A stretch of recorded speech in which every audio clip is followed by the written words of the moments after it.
Is India safe for women? Brutal killing sparks new concerns.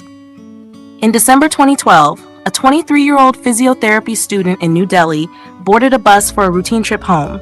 Tragically, she was brutally gang raped and assaulted with an iron rod, leading to severe internal injuries and her eventual death. This case sparked nationwide outrage. Now, nearly 12 years later, India is again facing turmoil after the rape and murder of a 31-year-old trainee doctor in Kolkata. The doctor was attacked on August 9th while resting in a seminar room after a late shift. In response, thousands of doctors have gone on strike demanding safer working conditions, and widespread protests have erupted seeking justice. Despite its ambitions to be a global leader, India continues to grapple with severe issues of violence against women. Rape and domestic violence remain alarmingly prevalent, with low conviction rates exacerbating the problem. This week, India's Supreme Court took up the Kolkata case, framing it as a critical issue of fundamental rights and safety. Chief Justice D.Y. Chandrachud emphasized the need for urgent reform. The nation cannot wait for another rape and murder for real changes on the ground.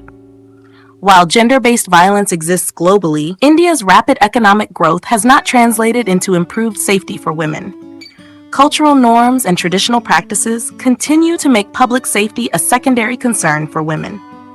Traveling at night and facing sexual harassment in public spaces remains a harsh reality.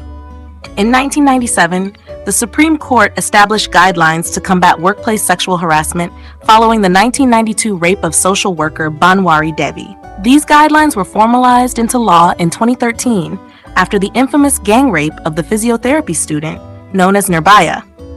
However, legal protections have been largely ineffective due to inadequate enforcement and support mechanisms, according to women's rights activist Vrinda Grover. She criticized the investigation process as unprofessional and shoddy, highlighting systemic issues. In the Kolkata case, Chief Justice Chandrachud criticized the failures of hospital administrators and police in handling the crime. The Supreme Court has called for a national task force to recommend safety measures for medical professionals who are frequently targeted. 3 senior hospital officials have been dismissed, and a 33-year-old suspect has been arrested, though he has not been formally charged. The Central Bureau of Investigation has been directed to report on the case's status. Protests have gained widespread support, including from Bollywood celebrities, drawing attention to the broader issues of workplace safety for women. Despite increasing female participation in the workforce, India's labor force participation rate for women remains low compared to global standards. Geeta Gopinath of the IMF underscored the importance of workplace safety for enhancing female labor force participation. There's no way progress will happen if women in India don't feel completely safe, she said in a recent interview. The situation is dire. The Georgetown Institute for Women, Peace and Security ranks India 128th out of 177 countries in terms of women's inclusion and security. The World Bank reports that 35% of Indian women aged 15 to 49 have experienced physical or sexual violence, surpassing the global average.